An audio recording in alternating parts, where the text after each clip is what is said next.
নমস্কার। Indian moms পেজে আজকে অনেক রাত্রে সবাইকে স্বাগত। প্রায় 9:48, 10টা বাজে 10 যেই সময় লাইভ শেষ হয়, প্রায় সেই সময় লাইভ শুরু করছি। 9টা নাগাদ শুরু করব বলেও আমি একান্তই দুঃখিত এর জন্য। বেদান্ত সাধনা নিয়ে আজকে আলোচনা। জানি না, মানে আজকে যে চিঠিটি নিয়ে আলোচনা, সেই চিঠিটা নিয়ে স্বামী পবিত্রানন্দজি ভগবানকে প্রায় 4-5টা চিঠি আগে প্রশ্ন করেছিলেন যে মূর্ছা কি, নিদ্রা কি, মৃত্যু কি। সেই চিঠিগুলোর উত্তর অদ্ভুতভাবে মাঝে অনেক চিঠিতে দেননি। আজ 12 নম্বর চিঠির আলোচনা, সেই চিঠিতে এসে এই উত্তরগুলো দিয়েছেন। অনেকেই আপনারা মাঝে জিজ্ঞাসা করেছেন এইগুলোর উত্তর কি, মূর্ছা কি। আমি বলিনি। কেন বলিনি? অবশ্যই বেদান্ত সাধনা বইটি আমি গত 10 বছর ধরেই পড়ছি এবং প্রতিনিয়তই আমার কাছে বেদান্ত সাধনা বইটির মানে বদলাচ্ছে, প্রত্যেকটা শব্দ বদলাচ্ছে, অক্ষর বদলাচ্ছে, যতবার পড়ছি ততবার বদলাচ্ছে। কিন্তু আমি বলিনি হ্যাঁ রবি রায় অনেক অনেক বেশি দেরি হলো, এক্সট্রিমলি সরি। মানে আজকে সেটাই বলছি আর কি, যে কেন, মানে হয়তো প্রকৃতিরই একটা অদ্ভুত খেলা এটা। আমি বলিনি, তার কারণ হচ্ছে যে পবিত্রানন্দজি যখন বলতে দেরি করেছেন ভগবানকে, অশোকবাবু, ওম নমঃ নারায়ণ, সবাইকে আমার প্রণাম। আজকে আমি আর সবার সাথে পার্সোনালি ইন্টারাক্ট করছি না, আমায় ক্ষমা করবেন। Already I am very very late. তো পবিত্রানন্দজি যেহেতু সময় নিয়েছিলেন, তাই জন্য আমি পবিত্রানন্দজির নখের যোগ্য নই, তাই আমিও সময় নিলাম। কারণ আমার মনে হয়েছিল উনি যখন উত্তরটা দিলেন না, সময় নিলেন, তার মানে নিশ্চয়ই এতটাই সময় প্রয়োজন। আমি তো তাও অনেক প্রত্যেক সপ্তাহে এগোচ্ছি। পবিত্রানন্দজি যতদূর সম্ভব তৃতীয় চিঠিতে বা চতুর্থ চিঠিতে এই প্রশ্নটি ভগবানকে করেছিলেন যে নিদ্রা, মূর্ছা এইগুলো কি। আমরা মানে হ্যাঁ 8 নম্বর 7 নম্বর চিঠিতেই প্রশ্নগুলো করেছিলেন যে সুষুপ্তিতে মন থাকে কিনা, থাকলে কিভাবে থাকে, থাকিবা স্থানটি কিরূপ, সুষুপ্তি ও মৃত্যুর মধ্যে ডিফারেন্স কি, মূর্ছা কাহাকে বলে। প্রশ্নটা করে পাঠিয়েছিলেন ভগবানকে 7/9/79 সালে। উত্তর দিচ্ছেন হচ্ছে 30/4/80 সালে। 7 মাস সময় নিয়েছিলেন। আমি তো বোধহয় 7 থেকে 12, বড় জোর 2 মাস সময় নিলাম। ভুল করলাম, কিন্তু পরপর যাচ্ছে। এবার বলি আজকে এত দেরি হলো, আজকে অত্যন্ত দেরি হয়েছে। মানে বোধহয় বেদান্ত বলতে গেলে আমি একটা কথা শুনেছিলাম, নেটওয়ার্কের সমস্যা হচ্ছে। 1 মিনিট, আমি দেখছি যদি সম্ভব হয় ঠিক করা। আশা করি এবার আর নেটওয়ার্কের সমস্যা হবে না। আমার কথা পরিষ্কার শোনা যাচ্ছে না কিনা একটু বলবেন। রবিরা, নেটওয়ার্কের সমস্যা আশা করি এবার আর হবে না। ভগবানের থেকে একটা জিনিস শুনেছিলাম যে বেদান্ত কট্টরভাবে কড়াভাবে বলতে গেলে কিছু না কিছু সমস্যা আসেই, কিছু না কিছু ঝঞ্ঝাট আসেই কড়া বেদান্ত বলতে গেলে। অদ্ভুতভাবে আজকে এত চেষ্টা করছি যে কোনোভাবে তাড়াতাড়ি বাড়িতে ফিরে টাইমে বসার আলোচনাতে, কিন্তু এমন এমন অনভিপ্রেত কিছু ঘটনা ঘটছে, মানে সেটা মানে বলারও যোগ্য নয়, এতটাই অদ্ভুত ঘটনা এবং অনভিপ্রেত ঘটনা। সেই জন্যই আমার একান্তভাবেই দেরি হয়ে গেল এবং কোভিড প্রোটোকলটা এখনো মেনে চলছি। সে ন্যাচারালি 10 মিনিট লেগেছে স্নান টান করে বসতে। তো নমস্কার সবাইকে, আমি বিষয়ে ঢুকছি। সরি। তো একটু সময় লাগবে আজকে, ক্ষমা করবেন। আর যদি অনেকটাই রাত হয়ে গেছে, যদি কারোর মনে হয় লিভ করবেন তাহলে করতে পারেন, লাইভটা থাকবে অবশ্যই, আপনারা পরেও চাইলে দেখে নিতে পারেন। কিন্তু আমার বারবারই একটা ভিতর থেকে মনে হলো আজকে এত রাত হয়েছে, ক্যান্সেলও করতে পারতাম। মনে হলো যে না, এত বাধা যখন আসছে তাহলে আজকেই এটা করতে হবে। তো যাই হোক, আমি শুরু করছি চিঠিটা। 12 নম্বর চিঠি, 1980 সালে লেখা। 30/4/80, এপ্রিল মাসের 30 তারিখে 1980 সালে লেখা। যথারীতি চিঠি শুরু হচ্ছে। ওকে, বুঝতে পেরেছি। আশা করি এবারে আর নেটওয়ার্কের সমস্যাটা ততোধিক হবে না। যত রকম সমস্যা হয় বোধহয় কমপ্লিট হলো, এবার আশা করতে পারি একটু নির্বিঘ্নভাবে শুরু করতে পারবো। বলছে নববর্ষের শুরু হচ্ছে যেমন যথারীতি শ্রী রামকৃষ্ণ শরণম, কল্যাণ ভাজনেষু প্রিয়। প্রত্যেকটা চিঠি যেভাবে পবিত্রানন্দজি ভগবানকে সম্বোধন করেন কল্যাণ ভাজনেষু প্রিয় বলে।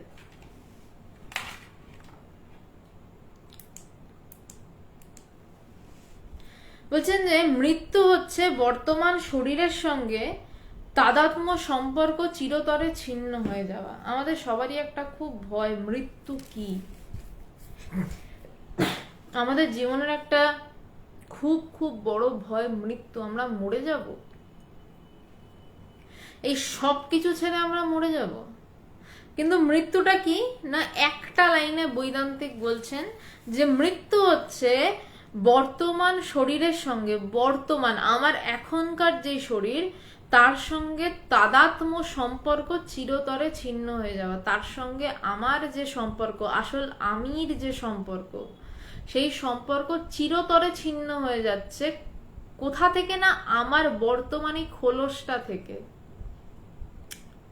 যেমন যদি গিটার কেউ বাজান, গিটারের স্ট্রিং ছিঁড়ে যায়, দেখেছেন আশা করি সবাই, গিটারের তার ছিঁড়ে যায়,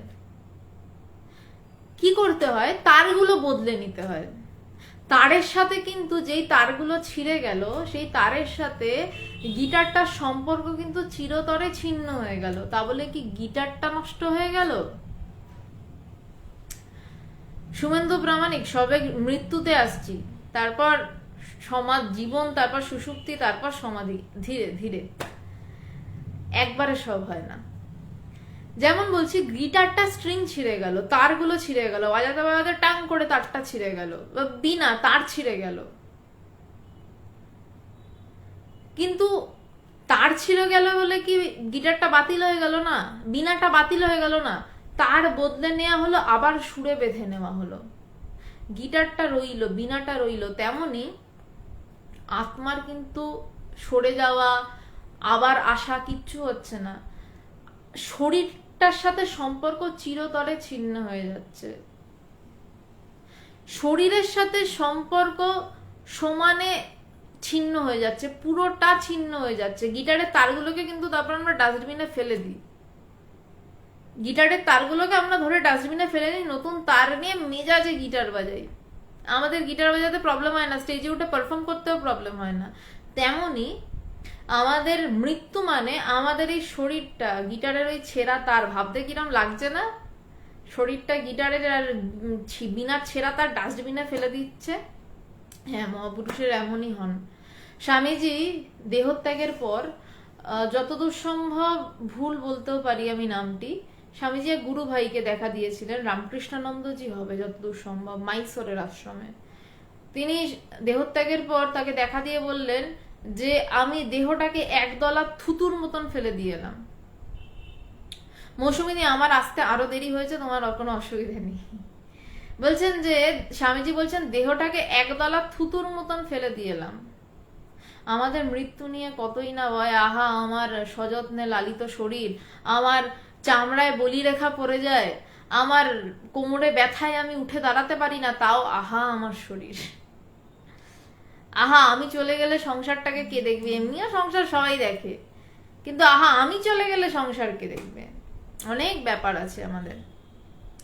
তো ব্যাপারটা হচ্ছে যে মৃত্যু নিয়ে আমাদের অনেক ভয়, কিন্তু মৃত্যু আসলে কি, এক কথায় চরম বৈদান্তিক স্বামী পবিত্রানন্দজি আমার গুরুদেব, ভগবানের গুরুদেব, তার মানে সে কেমন গুরুদেব, মানে কি ধরনের আধ্যাত্মিক পুরুষ চিন্তা করুন, তিনি এক লাইনে মৃত্যুকে বলছেন যে মৃত্যুটা হচ্ছে আমাদের এখনকার শরীরের সাথে আমাদের যে আমির সম্পর্ক চিরতরে ছিন্ন হয়ে গেল। আমি মানে গিটারটা কিন্তু রয়েছে, স্ট্রিং গুলো বাদ হয়ে গেল।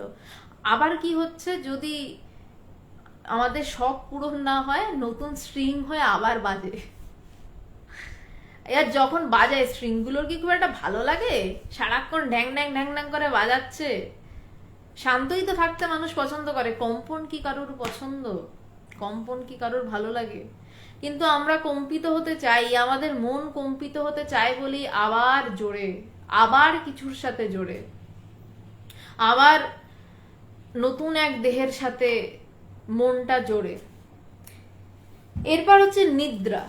বলছে নিদ্রাটাকে আমরা স্বাভাবিকভাবে কি জানি, শুলাম ঘুমিয়ে পড়লাম।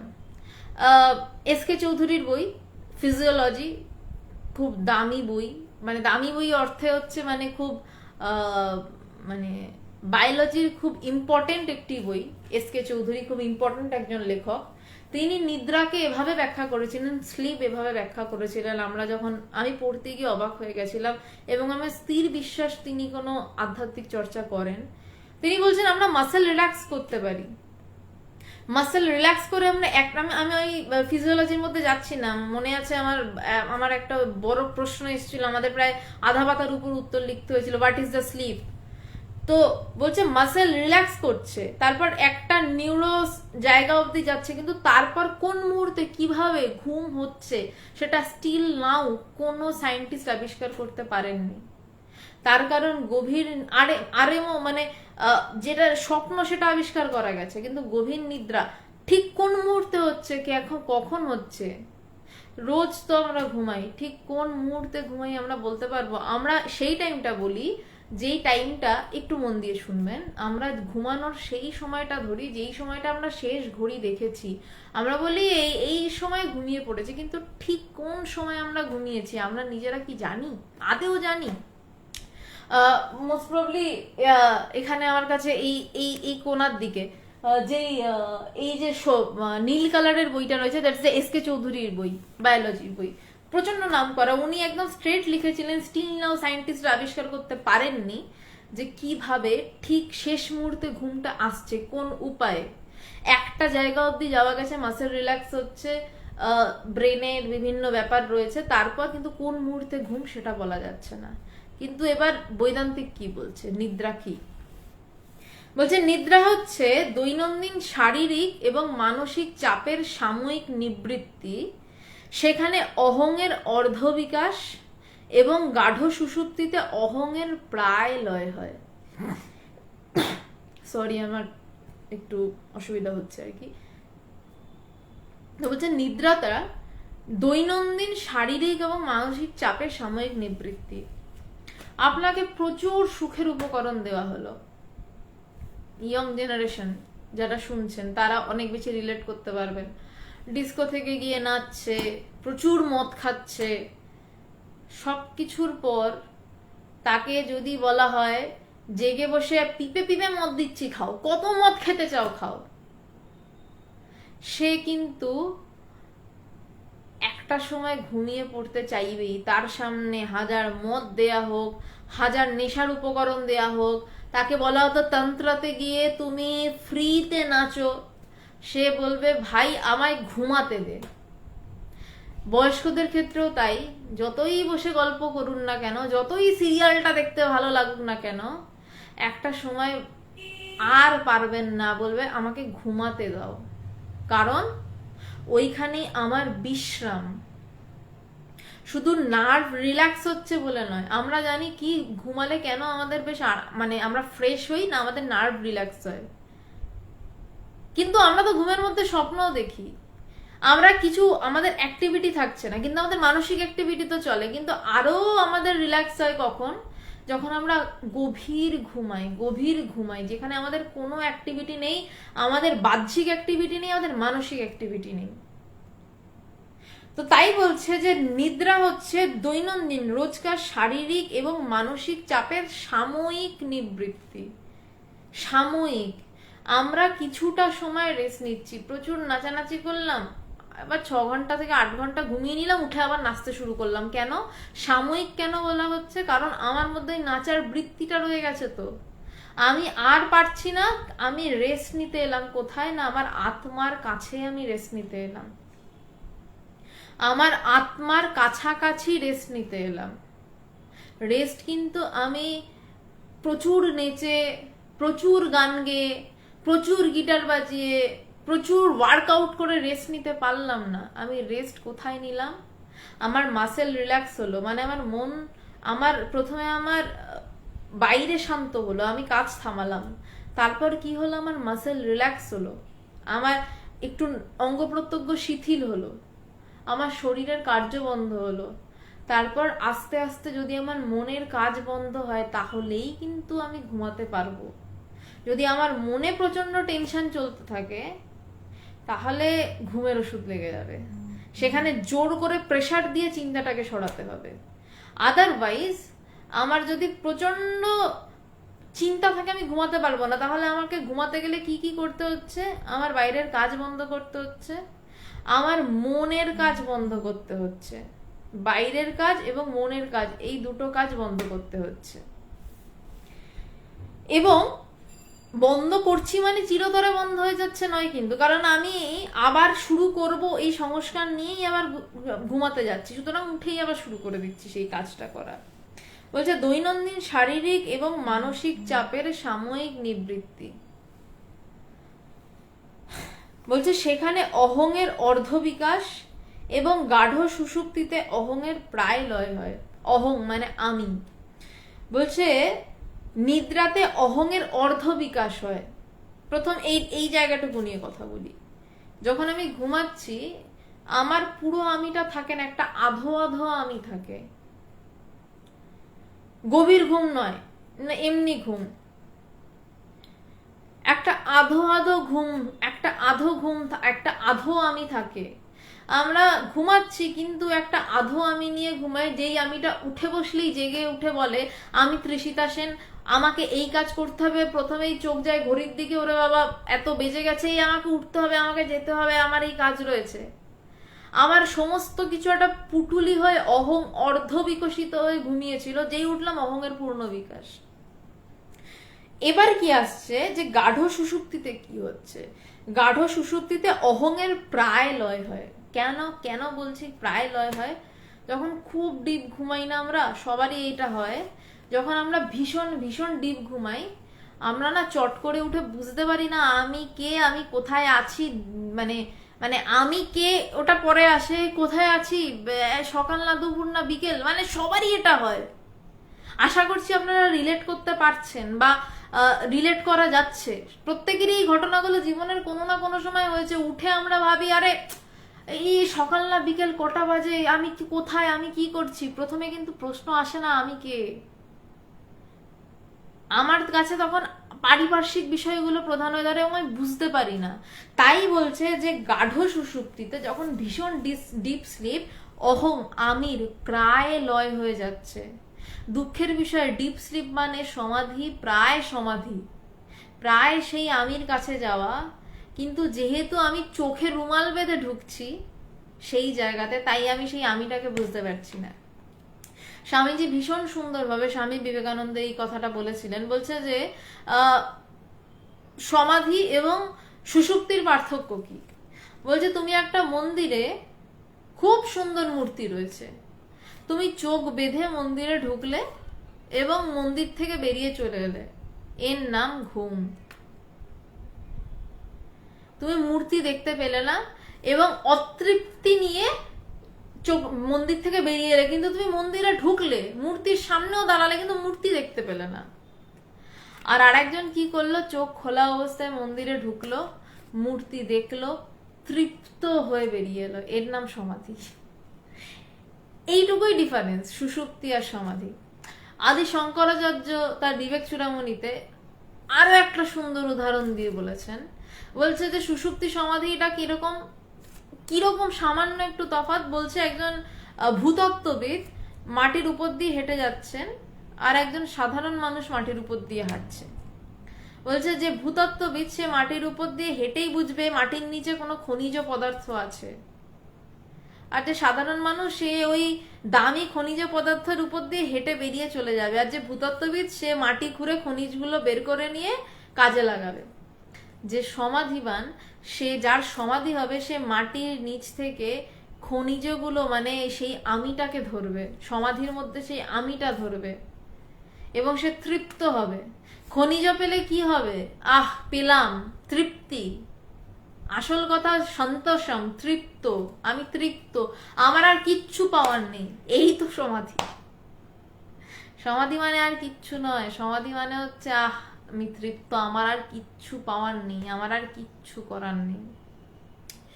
আর যে সাধারণ মানুষ, সে ওই একই মাটির উপর দিয়ে হেঁটে গিয়ে ঘরে গিয়ে বলবে আমার কি দুঃখ, আমি এই পেলাম না, আমি সেই পেলাম না, অথচ মাটির নিচেই হয়তো কয়লার মধ্যে হিরে রাখা ছিল, সে পেল না। এই সমাধি আর সুষুপ্তির তফাৎ, যেখানে সুষুপ্তি অহংয়ের প্রায় লয়, মানে আমির প্রায় প্রায় লয়, প্রায় শেষ, কিন্তু তার ইচ্ছা নেই, সে ধরার ইচ্ছা নেই, তাই সে ধরতে পারছে না। মানে খুব দুঃখের বিষয় যে আমরা প্রায় অনেকেই সেই সমাধি অবস্থার মধ্যে যাই, কিন্তু আমরা সেই জায়গা থেকে আবার ফিরে আসি, কারণ আমাদের সেই আন্তরিক ইচ্ছা নেই যে আমি জানবো, আমি কে, আমি জানবো, আমি সেই জায়গাটা চিনবো। আমরা যাই এবং বেরিয়ে আসি। মূর্ছা হচ্ছে, এবার মূর্ছা যেটা নিয়ে অনেকের প্রশ্ন ছিল এবং সুষুপ্তি নিয়ে অনেকের প্রশ্ন ছিল, আশা করি উত্তর পাওয়া গেছে। বলছে মূর্ছা হচ্ছে কনসাসনেস, মানে জ্ঞান কোনো কারণবশত ব্রেনে কনজেস্টেড হওয়া। সমস্ত বডিতে কনসাসনেস যেমন ব্যাপিয়া থাকে জাগ্রত অবস্থায়, তেমনি মূর্ছা অবস্থায় তা হয় না। মূর্ছা মানে সাময়িকভাবে অজ্ঞান হয়ে গেল, কাউকে বেশ করে মেডিসিন দিয়ে, মেডিসিনের সাহায্যে, কেমিক্যালের সাহায্যে অজ্ঞান করে দেওয়া হলো, তার ফলে কি হলো, বলছে তার কনসাসনেস মানে যেটা বলা হচ্ছে এক্ষেত্রে যে আমার বোধ, এখানে নিউরো সায়েন্স চলে আসছে, আমার সারা শরীরের একটা বোধ থাকে, যে সেখানে প্রত্যেকটা নার্ভ গ্যাংলিয়ানের ব্যাপার থাকে, সেখান থেকে সেটা কানেক্টেড টু দ্য হাইপোথ্যালামাস, অনেক রকম ব্যাপার আছে। আমি সুদীপ চক্রবর্তী ফার্মাসিস্ট, আমি আমার সাথে, আমার কাজ ওষুধ বানানো, হ্যাঁ আমি পরামর্শ দিতে পারি, কিন্তু আমি দেব না, তার কারণ ইন্ডিয়াতে এফডিএ এর আইন অনুসারে বা অনুসারে ডাক্তারের কাজ পরামর্শ দেয়া, আমাদের ডাক্তারের কাজ ডায়াগনোসিস করা, আমাদের কাজ ওষুধ দেওয়া, এটা বাইরের আইন অনুসারে। তো এবং আমাদের আইন অনুসারে ফার্মাসিস্টের কাজ ওষুধ তৈরি করা। তো আপনি ডাক্তারের পরামর্শ নিন। আর আধ্যাত্মিক আলোচনা চলছেন, সুদীপ বাবু প্লিজ একটু অন্য টপিকে কাইন্ডলি একটু ঢুকবেন না, মানে আমারও চোখ পড়লে একটু অসুবিধার সৃষ্টি হয়, আমি মানে প্লিজ রিকোয়েস্ট করছি। তো যাই হোক, যেটা বলছিলাম যে মূর্ছা হচ্ছে যে কোনো রকম ভাবে, মানে আমার নিজের কলেজ জীবনের কথা মনে পড়ে যাচ্ছে, যখন আমরা ল্যাবে ঢুকে ইথানলের ইয়েগুলো খুলতাম, বটলস গুলো খুলতাম, ভালো করে শুকতে যাচ্ছি, স্যার বলছে শুকিস না, এক্ষুনি অজ্ঞান হয়ে পড়ে যাবি। তো আমাদের নার্ভের, গোটা শরীরের নার্ভে কিন্তু আমাদের চেতনাটা, আপাত চেতনাটা থাকে, মনটার কথা বলছি না, আপাত চেতনা, যেখানে আমাদের কারোর শরীরে একটা কাটা ফুটলে সে হয়তো উফ করে উঠলো, তার চোখ দিয়ে জল পড়লো না, সে ব্যথা করছে ঝেড়ে ফেলে নিল, অথচ তার খুব ভালোবাসার মানুষ তাকে একটা কড়া কথা বলে দিল, তার চোখ দিয়ে কিন্তু জল পড়তে শুরু করলো। এখানে আপনি কোনটা প্রাধান্য দেবেন? তার শরীরে কাটা ফুটলে তার চোখ দিয়ে জল বেরোচ্ছে, দ্যাটস দ্য সাইন্টিফিক প্রসেস, বেরোচ্ছে না বা বেরোচ্ছে, আর তার কিছুই হলো না, তাকে শুধু দুটো বাজে কথা বলা হলো, তার খুব ভালোবাসার মানুষ বলল, সে কাঁদছে। তাহলে শুধুই কি এই আমাদের সারা দেহের চেতনার সাথে শুধুই কি নিউরো সায়েন্স জড়িত, না তার সাথে মনও জড়িত? একটু ভাবুন তো, এটা ভাবনার বিষয়, এটা চিন্তার বিষয়। চট করে উত্তর দেওয়ার চেষ্টা করবেন না, বা চট করে কোনো সিদ্ধান্তে আসবেন না, একটু চিন্তা করুন যে সত্যি কি শুধু নিউরো সায়েন্স দিয়ে, শুধু ব্রেন দিয়ে আমরা চলছি? আমাদের খুব কাছের মানুষ সামান্য কিছু বলল, সে যদি বিশ্বাসঘাতকতা করে, আমাদের হয়তো হার্ট অ্যাটাকও হয়ে যেতে পারে। কিন্তু আমাদের হয়তো মানে ছুরি মেরে দিয়েছে কেউ, একটা শত্রু, খুব একটা কিছু, মানে হসপিটালাইজড হলাম, যাই হলাম, খুব একটা হলাম, যন্ত্রণা হচ্ছে, ও ঠিক আছে সেরে যাবে। কিন্তু যদি কাছের মানুষ ধাক্কা মারে, যদি কাছের মানুষ ধাক্কা মারে, তাহলে কিন্তু আমরা অনেক বেশি ভেঙে পড়ি। তো শুধু মনের সাথে, শুধু মনও নয়, শুধু নিউরনসও নয়, দীপায়ন দাস কাইন্ডলি এক্সপ্লেন যে তুমি ঠিক কি জড়িত বলছো, মানে কিসের সাথে, মন কিসের সাথে জড়িত। তো মূর্ছাটা সেখানেই বলছে যে কনসাসনেস কোনো কারণবশত ব্রেনে কনজেস্টেড হওয়া। যাজ্ঞসেনী চক্রবর্তী, কোনটার কারণ, মানে এটার কারণ কি, মানে কোনটা, একটু পরিষ্কার করে যদি কোশ্চেনটা বলেন। অজ্ঞান হয়ে যাওয়াটা হচ্ছে জ্ঞানটা কোনো কারণবশত ব্রেনে কনজেস্টেড হয়ে যাচ্ছে, মানে আমাদের যে নিউরনের চেতনাটা, আমাদের যে নিউরনসের সমস্ত সিগন্যাল, সেটা ব্রেনের কোনো একটা জায়গায় কনজেস্টেড হচ্ছে। আমি ডিটেলস যাচ্ছি না, ডিটেলস আমি সায়েন্টিফিক বিষয়ে যাচ্ছি না। আচ্ছা, আপনারা যা যা কোশ্চেন করার একটু করে রাখুন, আমি শেষে অ্যান্সার দিচ্ছি। বলছে সমস্ত বডিতে কনসাসনেস যেমন ব্যাপিয়া থাকে জাগ্রত অবস্থায়, তেমন মূর্ছা অবস্থায় হয় না। প্রচন্ড গভীর ঘুমে, মূর্ছা মানে অজ্ঞান ছেড়েই দিলাম, গভীর ঘুমে মশা কামড়ে আমাদের গা হাত পা ফুলিয়ে দেয়, উঠে আমরা চুলকাই, ওরে বাবা মশা কামড়েছে, এত ঘুমে বুঝতেই পারিনি। যখন অজ্ঞান হয়ে থাকি সেই সময় আমাদের অপারেশন করে দেয়, পেট কেটে দেয়, আমরা বুঝতে পারি না। আমাদের অজ্ঞান করে পা কেটে দেয়, আমরা বুঝতে পারি না। কেন পারি না?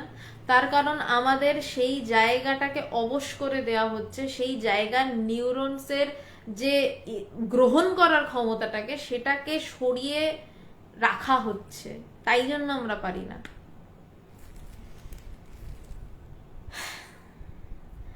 দীপায়ন, আমি সেন্সরি নিউরন মোটর নিউরনে আসছি। বলছে কোনো বস্তু সম্বন্ধে আমাদের অজ্ঞানতা, তাহাও কিন্তু আমাদের অন্তর্নিহিত জ্ঞান বা চৈতন্য দ্বারা প্রকাশিত হয়।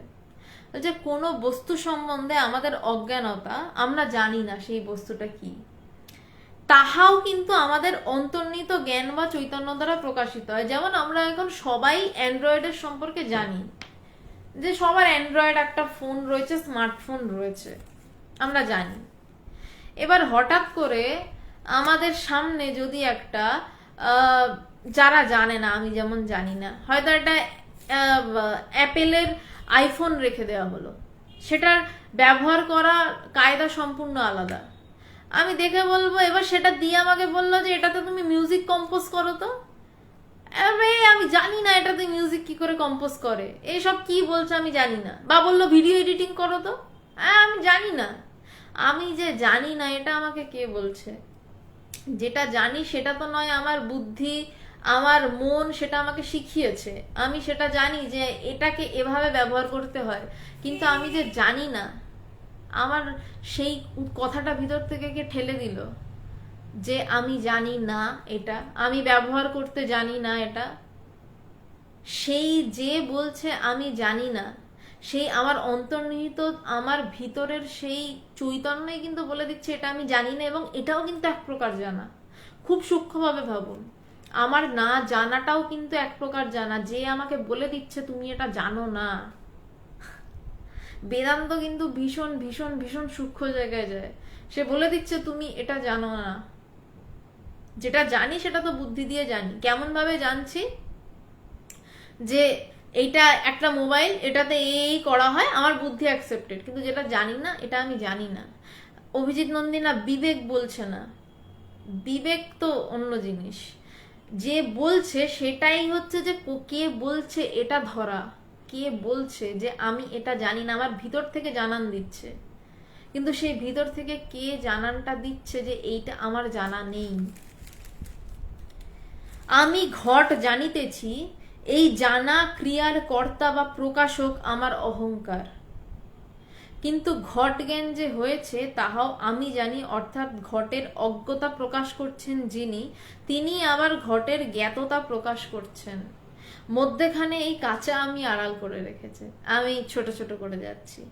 বলছে আমি ঘট জানিতেছি, ঘট মানে একটা সাধারণ উদাহরণ দিয়ে পবিত্রানন্দজি ভগবানকে বলছেন। ঘট মানে যেই ঘটে জল ঢালে আর কি। বলছে যে আমি ঘট জানিতেছি, মানে ঘটটা কি কাজে ব্যবহৃত হয় সেটা আমি জানছি। এই জানা ক্রিয়ার কর্তা, মানে আমি জানছি মানে এটা একটা কাজ, একটা ক্রিয়া, এই ক্রিয়ার কর্তা বা প্রকাশক আমার অহংকার, আমি জানছি। সেই জন্য যার ব্রহ্মজ্ঞান হয় সে কোনোদিন মরে গেলেও বলতে পারবে না যে আমি ব্রহ্মকে জেনেছি, বলে বটে আমি ব্রহ্মকে জেনেছি, মানে সেটা অন্য এক্সপেক্টে, কিন্তু সে বলবে যে তিনি আমাকে জানিয়েছেন। সে বলবে না কখনো আমি করেছি, আমি জেনেছি। দেবাশিস ব্যানার্জি, এটা বেদান্ত সাধনা বলে একটি বই থেকে আমি আলোচনা করছি। আমার গুরুদেব ভগবানকে তার গুরুদেব স্বামী পবিত্রানন্দজি যে চিঠিগুলো লিখেছিলেন সেটা থেকে আলোচনা করছি।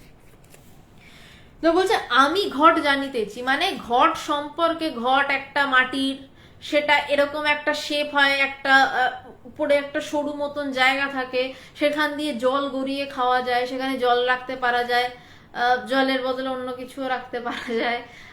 ইদানিংকালে ঘর থেকে অনেক কিছু বেরোচ্ছে, আবার যাই হোক আমি যাচ্ছি না এইসব বিতর্কিত বিষয়। তো মূলত আমরা জানি ঘট যেটার মধ্যে জিনিস রাখা যায়, মূলত জল রাখা যায়। আমরা ঘর বাড়িতে দেখলে বলবো না ওটার মধ্যে কি কেরোসিন তেল রেখেছো, বা ওটার মধ্যে কি বোম রেখেছো, বলবো না। আমরা বলবো আচ্ছা ঘর থেকে একটু জল দাও তো, ঠান্ডা জল খাই। আমরা ঘট সম্পর্কে এটা জানি। এবার একজন বিদেশি এলো ধরুন, সে ঘট দেখেনি কখনো, সে ঘর থেকে বললো হোয়াট ইজ দিস, এটা কি? একজন বিদেশি, আমার জানাটা সেটা কিন্তু আমার অহংকার জানাচ্ছে আমি জানি, কিন্তু একজন বিদেশি এসে বলছে এটা কি, সে যে জানে না সেটাও কিন্তু তার এক প্রকার জানা। আগের লাইনটারই এটা এক্সপ্লেনেশন। বলছে ঘট জ্ঞান যে হয়েছে তাহাও আমি জানি, অর্থাৎ ঘটের অজ্ঞতা। কিন্তু ঘটটা তো প্রথম দিনই আমি জানতাম না, বাচ্চা বেলায় আমি দেখেছি বা আমাকে জানানো হয়েছে, তাই আমি জানি ঘটটা কি। বলছে কিন্তু ঘটটা কি আমি জানি, আর ঘটটা কি আমি জানি না। এই জানা এবং না জানা, এই বলছে যে ঘটের অজ্ঞতা প্রকাশ করছেন যিনি, তিনি ঘটের জ্ঞাততা প্রকাশ করছেন। আমি জানছি ঘট কি, আমি জানছি ঘটটা কি নয়। আমি বোঝাতে পারছি কি? আমি মানে এই জায়গাগুলো ভীষণ সূক্ষ্ম, একটু অ্যাটলিস্ট হ্যাঁ না একটু বললে না আমার খুব সুবিধা হয়। মানে বোঝা যাচ্ছে কি, আমি পারছি কি বোঝাতে? যেমন ঘট বাদ দিন, ঘট খুব কমন একটা উদাহরণ। রুদ্রবীণা, অনেকেই নামটা শুনেছেন, হইচইয়ের একটা ওয়েব সিরিজের সুবাদে রুদ্রবীণার অভিষেক। রুদ্রবীণা খুব কম জায়গায় তৈরি হয়। আমরা সবাই বীণা জানি, রুদ্রবীণা জানি না। রুদ্রবীণা স্বয়ং শিবের তৈরি বলে, এবং সেখানে আরো বিষ্ণুর ছাপ, পার্বতীর শুয়ে রয়েছেন, অনেক অনেক অনেক রকম ব্যাপার থাকে। এই যে আমরা রুদ্রবীণা সম্পর্কে জানি, বা রুদ্রবীণা সম্পর্কে যে আমি জানতাম না, সেই আমি রুদ্রবীণা সম্পর্কে জানলাম। হ্যাঁ শাশ্বতী দি, আমি আরেকবারই বলছি, রুদ্রবীণা বেশিরভাগ মানুষ যেটা জানে না সেটা নিয়ে কথা বলছি। রুদ্রবীণা কি আমি জানি না, আমরা নর্মাল বীণা জানি, এভাবে বাজায়। রুদ্রবীণার দুদিকেই খোল থাকে, মানে রুদ্রবীণাকে এইভাবে তুলে বাজাতে হয়, বা যারা মানে অতটা ভারী নিতে পারে না মাটিতে রেখে বাজান। বীণা শ্রীবাণী দেখবেন রুদ্রবীণা বাজান, অসাধারণ বাজনা হয় রুদ্রবীণাতে। শিবের তৈরি বলে, সেখানে অনেক রকম আধ্যাত্মিক ব্যাপার রয়েছে রুদ্রবীণাতে। তো এই যে রুদ্রবীণার বিষয়ে আমি জানতাম না। এবার হয়তো আমার আলোচনার শেষে আপনারা ইউটিউবে সার্চ করলেন রুদ্রবীণা, আপনারা দেখলেন, উইকিপিডিয়ায় সার্চ করলেন রুদ্রবীণা। যেই আপনি জানতেন না রুদ্রবীণা কি, সেই আপনিই কিন্তু জানলেন যে রুদ্রবীণা কি, এবং ডিটেলস জানলেন হয়তো। যে আপনি জানতেন না এবং যে আপনি জানলেন, দুটো কি আলাদা? শুধু তফাৎটা কি হলো, জানা এবং না জানা। এই জানা এবং না জানাটুকুই কিন্তু তফাৎ, আপনি কিন্তু সেম। যেই জানতো না সেই কিন্তু জানছে।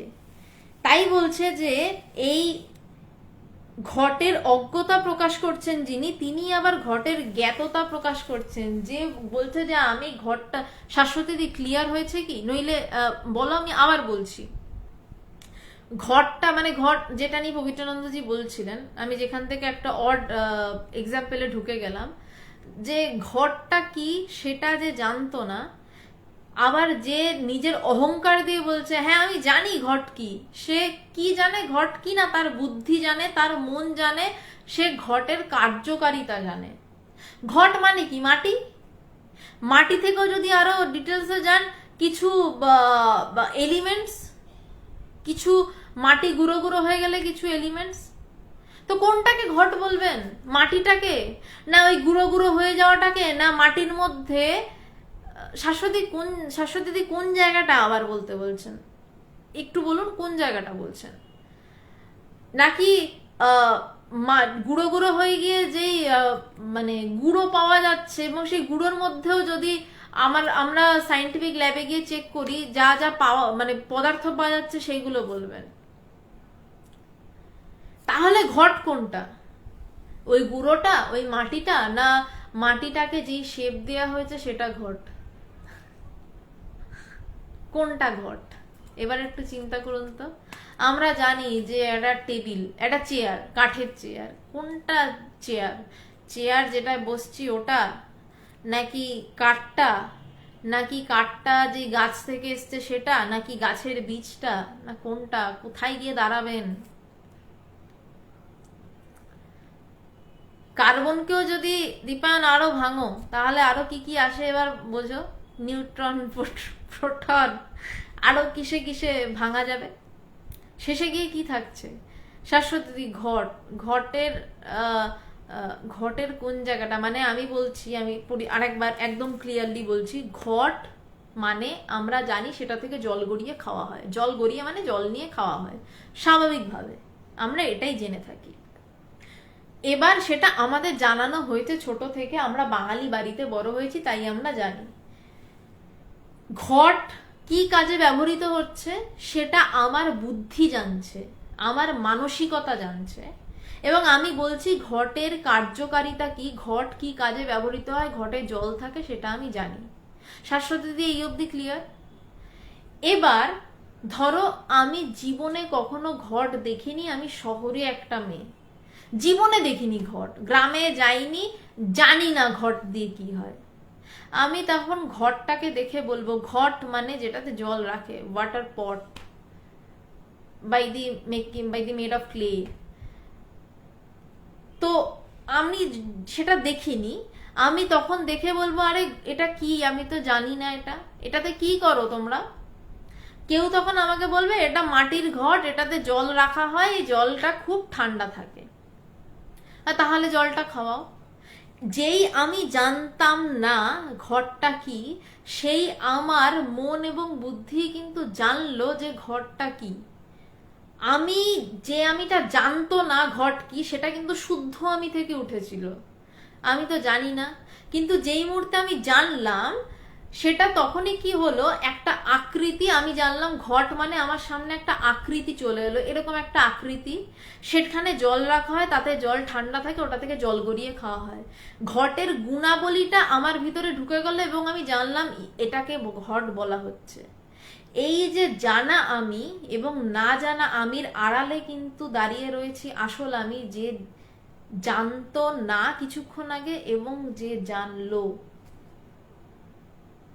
বলছে এই জ্ঞাততা মানে জানা এবং অজ্ঞাততা, না জানা, এই দুটোর আড়ালে দাঁড়িয়ে রয়েছে সেই আসল আমিটা।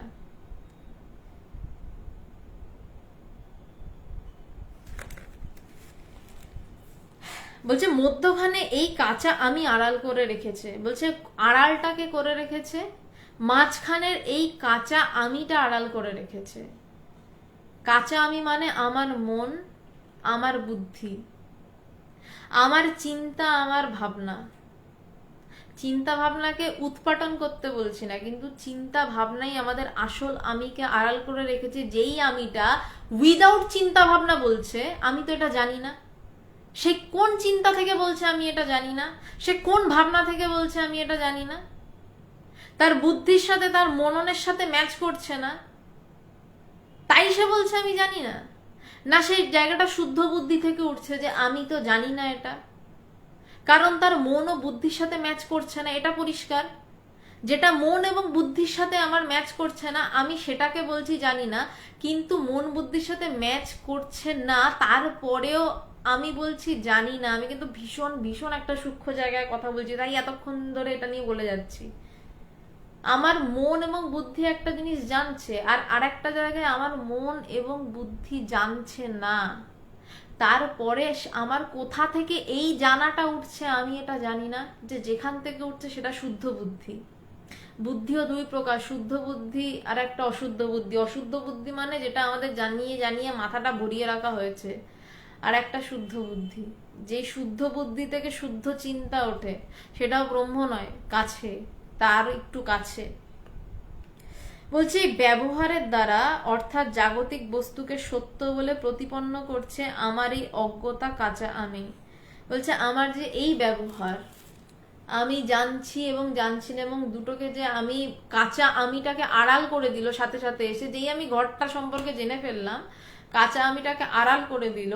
বলছে এই ব্যবহারের দ্বারা অর্থাৎ জাগতিক বস্তুকে সত্য বলে প্রতিপন্ন করছে। এটাই সমস্ত ঘরটা সত্য। ঘরটা আমার কাছে কিন্তু তখন মাটি নয়, বা গুঁড়ো নয়, বা শেষে গিয়ে পরমাণু অণু নয়, নিউট্রন প্রোটন নয়। আমরা যদি কেমিস্ট্রিতে আরো গভীরে যাই, আমরা বলবো যে সবাই সমস্ত কিছু আমরা জড়িত হয়ে রয়েছি, কিন্তু আমরা সেই জায়গায় যাচ্ছি না। আমরা সেখানে কি বলছি, যে আমরা সেই জাগতিক বস্তুটাকে সত্য বলে আমাদের মন প্রতিপন্ন করছে, আমাদের বুদ্ধি প্রতিপন্ন করছে। আমরা ঘরটাকে মাটি বলছি না, গুঁড়ো বলছি না, নিউট্রন প্রোটন বলছি না, ইলেকট্রন বলছি না। আমরা ওখানে ইলেকট্রন প্রোটন নিউট্রনের অর্গানিক স্ট্রাকচার দেখছি না। আমি যদি আরো গভীরে যাই, জিরোতে এসে দাঁড়াবে। হ্যাঁ, আমি স্ট্রিং থিওরি বলছি, শেষে গেলে জিরো। তো বলছে সেই এগুলোকে আবার অ্যাবস্ট্রাক্ট কেমিস্ট্রি বলা হয়, অ্যাবস্ট্রাক্ট ম্যাথামেটিক্স রয়েছে। সায়েন্সের এটাই মজা যে তারা একটা জায়গায় স্বীকার করে নিয়েছে, বাবা এর বেশি আর যেতে পারছি না, আর যেখান থেকে তারা বলছে আমরা আর যেতে পারছি না, সেখান থেকে বৈদান্তিকরা ধরছে এইবার পথে এসো বাছা। তাই জন্যই যতদূর সম্ভব নিউটন ভারতীয় বেদান্ত মানে দর্শন পড়ার পর বলেছিলেন যে আমি সারাটা জীবন সমুদ্রের ধারের কতগুলো নুড়ি কুড়ালাম মাত্র। কারণ যেইখানে সায়েন্স এসে থেমে যাচ্ছে, বুদ্ধিমান তো অযথা তর্ক করে না। যেই জায়গায় গিয়ে জিরোতে গিয়ে আটকে যাচ্ছে, ওই যে অ্যাবস্ট্রাক্ট ম্যাথামেটিক্স কোথায় শেষ হচ্ছে একটু ঘেটে দেখবেন, অ্যাবস্ট্রাক্ট কেমিস্ট্রি কোথায় শেষ হচ্ছে, অ্যাবস্ট্রাক্ট ফিজিক্স। বলছে যারা একটু পাগলাটে হয় তারা ওগুলো পড়ে, অ্যাবস্ট্রাক্ট ফিজিক্স, অ্যাবস্ট্রাক্ট ম্যাথামেটিক্স। বলছে যেখানে শেষ হচ্ছে সেখান থেকে ঈশ্বর তত্ত্ব শুরু হচ্ছে। যুক্তি ছাড়া না, যুক্তি ছাড়া নয়, যুক্তিরও চূড়ান্ত। আশা করছি আমি কোনো কথায় একটা কথাও যুক্তি ছাড়া বলছি না এখানে, আশা করছি না, আমি দৃঢ় বিশ্বস্ত হয়ে বলছি আমি একটা কথাও যুক্তি ছাড়া বলছি না, কিন্তু আমি সায়েন্সের পরের কথা বলছি। তো বলছে যে জাগতিক বস্তুকে সত্য বলে প্রতিপন্ন করছে আমার এই অজ্ঞতা কাঁচা আমি। জাগ্রত, স্বপ্ন, সুষুপ্তি এই তিন অবস্থার প্রকাশক সেই সাক্ষী চৈতন্য, যিনি এই অবস্থা নন। বলছে জাগ্রত, এটা নিয়ে আগে অনেকবার আলোচনা করেছি, আজকে ছোট্ট করে বলছি। আমি কথা বলছি, যিনি অবস্থা দেখছেন। আমি চট করে ঘুমিয়ে সুন্দরবনে খুব করে দৌড়াতে শুরু করলেও যিনি দেখবেন। আমি গভীর ঘুমিয়ে আমি ছেলে না মেয়ে সেটাও ভুলে গেলে, সেটাও যে উঠে বলবে আহ দারুণ ঘুমালাম। বলছে এই তিন অবস্থারই প্রকাশক সেই সাক্ষী চৈতন্য, যিনি এই অবস্থা নন। বলছে তিন অবস্থাটারই প্রকাশক হচ্ছে সেই সাক্ষী চৈতন্য, যে আমার জাগ্রত অবস্থাটাকেও দেখছে, কিন্তু আমার এই চিন্তাগুলোর সাথে কোনোভাবেই জড়িয়ে নন। তিনি কোনোভাবেই আমার এই চিন্তার সাথে জড়িয়ে নেই। যখন আমি স্বপ্ন দেখছি তখনও কিন্তু সে শান্ত হয়ে আমার কখনো সুইজারল্যান্ডে যাওয়া দেখছে, কখনো সুন্দরবনে বাঘের পিছনে তাড়া করা দেখছে, আবার কখনো সাপের ভয়ে আমি ছুটছি সেটা দেখছে। কিন্তু সে কিন্তু সাপ হয়ে বা আমি হয়ে দৌড়াচ্ছে না। কারণ আরেকটু যদি গভীরে যাই, আমি ভয় পেয়ে আ করে চেঁচাচ্ছি, আমি উঠে বলছি ও বাবা কি স্বপ্ন দেখলাম, আমি বাবারে কি স্বপ্ন দেখলাম, তার মানে আমি স্বপ্নটা হয়ে যাইনি। জাগ্রত অবস্থায় এটা একটু বুঝতে অসুবিধা হয় যে আমি এটা হয়ে যাইনি, কিন্তু স্বপ্ন অবস্থায় বলি বাবারে বাবা কি দেখলাম উঠে, তার মানে আমি ওটা তো হয়ে যাইনি। আর সুষুপ্তি অবস্থায় আমি ছেলে নামে তাই বুঝতে পারি না, তো বাকি বংশ পরিচয় পরের বিষয়। ভালো আছি, শুভেচ্ছা জানিবে ইতি মহারাজ। বলছে আমি ভালো আছি, একদম শেষে এক লাইন এমনি কথা, ভালো আছি শুভেচ্ছা জানিবে ইতি মহারাজ। আশা করি অনেক দিন ধরে প্রশ্ন ছিল মৃত্যু কি, নিদ্রা কি, মৃত্যুর সাথে সুষুপ্তির সম্পর্ক কি, মূর্ছা কি, সেই উত্তরগুলো পাওয়া গেল। এবার দীপায়নের অনেকগুলো প্রশ্ন রয়েছে, দীপায়ন দাসের, বাকি অনেকের প্রশ্ন রয়েছে, যার যা প্রশ্ন করতে পারেন আমি এক এক করে উত্তর দিচ্ছি। দীপায়ন, তোমার লাস্ট যেই প্রশ্নটা দেখতে পাচ্ছি, বেদান্ত বুঝতে হয় তাই বেদান্ত ইন্টেলেক্টকে টাচ করে, তাই বেদান্ত শুনে ব্রহ্মজ্ঞান হতে পারে। হ্যাঁ, বেদান্ত শুনে ব্রহ্মজ্ঞান হতে পারে যদি কেউ ব্রহ্মজ্ঞান শোনার জন্য বেদান্ত শোনে, মানে ব্রহ্মজ্ঞান শোনার জন্য, এক্সট্রিমলি সরি, ব্রহ্মজ্ঞানী হওয়ার জন্য বেদান্ত শোনে। বেদান্ত দুই কারণে মানুষ শোনে। এক হচ্ছে সে পণ্ডিত হবে, সে মানুষের কাছে প্রচুর ভালো ভালো কথা বলবে, নইলে পৃথিবীতে কতগুলো যে ইউনিভার্সিটি, কতগুলো যে কলেজে ফিলোসফি সাবজেক্টটা পড়ানো হয়, তাহলে তো প্রত্যেক বছর মোটামুটি লাইন দিয়ে ব্রহ্মজ্ঞানী বেরোয় না কেন? প্রত্যেক বছর ফিলোসফিতে কম করে হলেও তো 400 থেকে 500 জন, মানে গোটা পৃথিবীতে বেদান্তের উপরে, ফিলোসফির উপরে পিএইচডি করছে। তারা ব্রহ্মজ্ঞানী হন না কেন? কারণ তারা বেদান্তটাকে বুদ্ধির বিষয় করেন, বেদান্তটাকে বুদ্ধিগ্রাহ্য বিষয় করেন। বেদান্ত শুনে ব্রহ্মজ্ঞান হতে পারে, কিন্তু যে চায় আমি জ্ঞান লাভ করব, যার বিষয়ে আমি জ্ঞান লাভ করব, তার ব্রহ্মজ্ঞান হতে পারে। আর যার বিষয়ে আমি বেদান্ত শুনে একটু পণ্ডিত হব, লোককে চারটি জ্ঞান দেব, তার ওটাই হবে। রয় অতুল নমস্কার। সুদেশনা চৌধুরী, দীপান আমি পরের প্রশ্নে আসছি, তোমার যেটা সামনে এসছে আমি একটু বলে নিচ্ছি। সুদেশনা চৌধুরী, সংসারে আষ্টে পিষ্টে জড়িয়ে থাকা মানুষগুলোকে যতই বোঝাও জ্ঞানের চোখ খুলতে পারা বড়ই কঠিন।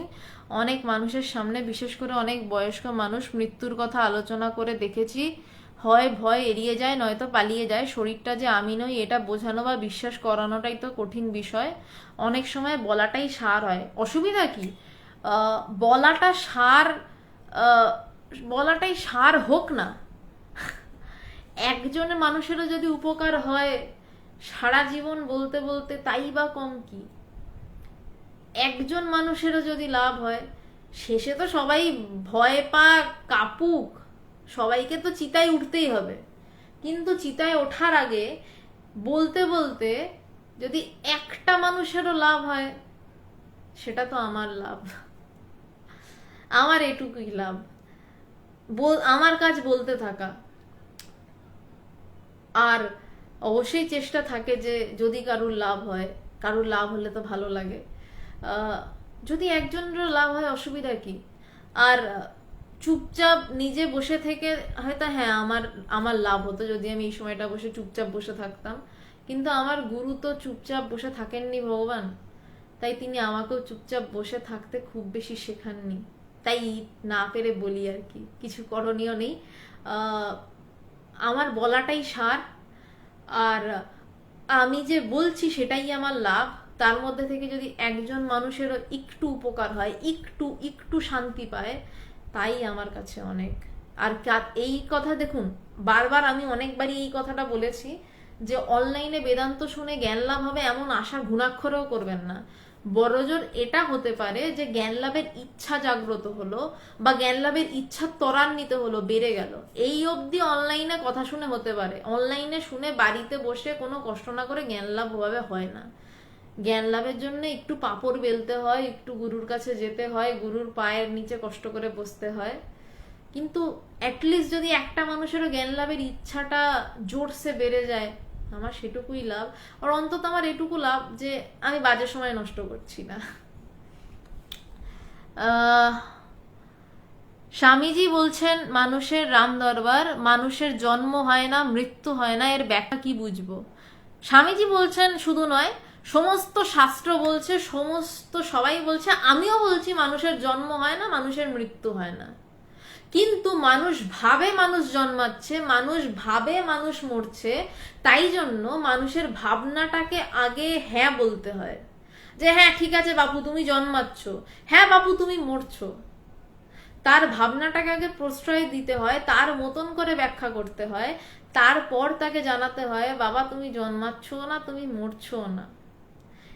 এর আগের চিঠিগুলো যদি রাম দরবার আপনি দেখেন বা পরের চিঠিগুলো দেখেন, সব জায়গাতে এটাই বলা হচ্ছে যে তুমি জন্মাচ্ছ না, তুমি মরছো না। শুধু স্বামীজি কেন, গীতাতে কৃষ্ণ বলছে সাংখ্যযোগে না জায়াতে না ম্রিয়তে, সেখানে বলছে এখনো যে ব্রহ্মজ্ঞান লাভ করে উঠে দাঁড়াচ্ছে সেও বলছে যে আমার জন্মই হয়নি তো মরবো বাপু কোথা থেকে।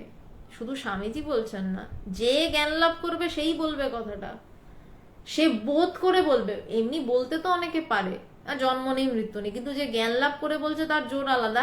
হাসতে হাসতে উড়িয়ে দিয়ে এরকম তুড়ি মেরে ওড়াতে ওড়াতে বলবে দূর পাগলা, জন্মালাম কবে যে মরবো।